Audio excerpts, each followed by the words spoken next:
Vertical banding has been a hot topic for quite some time now. As you can see in these clips, I think it looks bad.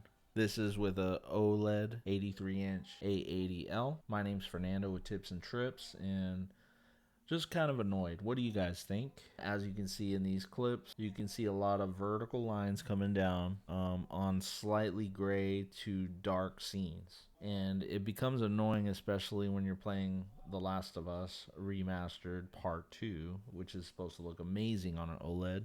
Have you guys seen anything like this? Is there any solutions?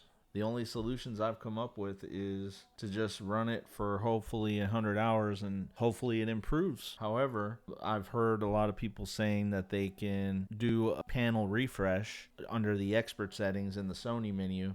I have yet to do that because the TV is less than a month old and I just don't want to use a panel refresh right when I get it out of the box. I'm thinking I'm going to give it another 2 weeks and see if the image improves and stabilizes, and hopefully not have to get another TV. But if I do, I'm gonna see if they can just exchange it, since I'm still in the exchange window. If you're a Best Buy Total Tech member, be ready that, or be aware that you can exchange your TV within a 60-day window, which is fantastic. I think they lowered the price recently, so it's good. You also get 2-year warranty on your TV. If you use the warranty before, they are legit. My 77-inch A80J, which I had for a couple years, recently was decommissioned because the screen randomly wouldn't turn on and there was a red light of death. I don't know if you guys have heard of that.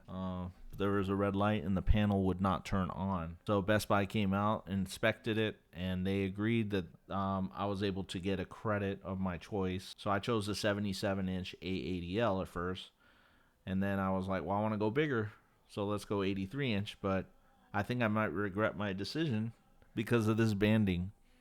On my 77-inch A80L, I didn't remember seeing any banding at all, and now I have a bad panel. So just keep that in mind if you guys are ever in the market for a new TV. But yeah, if you have any solutions for me, feel free to comment down below on what I should do. Should I keep the TV or should I exchange it within the 60-day window? Also, recently I added some affiliate links. I've been using Epidemic Sound for such a long time, and I love the music that they provide for my content, travel vlogs, even my TV content. Occasionally I add some Epidemic Sound music, such as this tune right here, and you can just click on the link below and you can get a 7-day free trial. Feel free, click the links, and if you see anything you like, feel free to subscribe and we will have a more discussion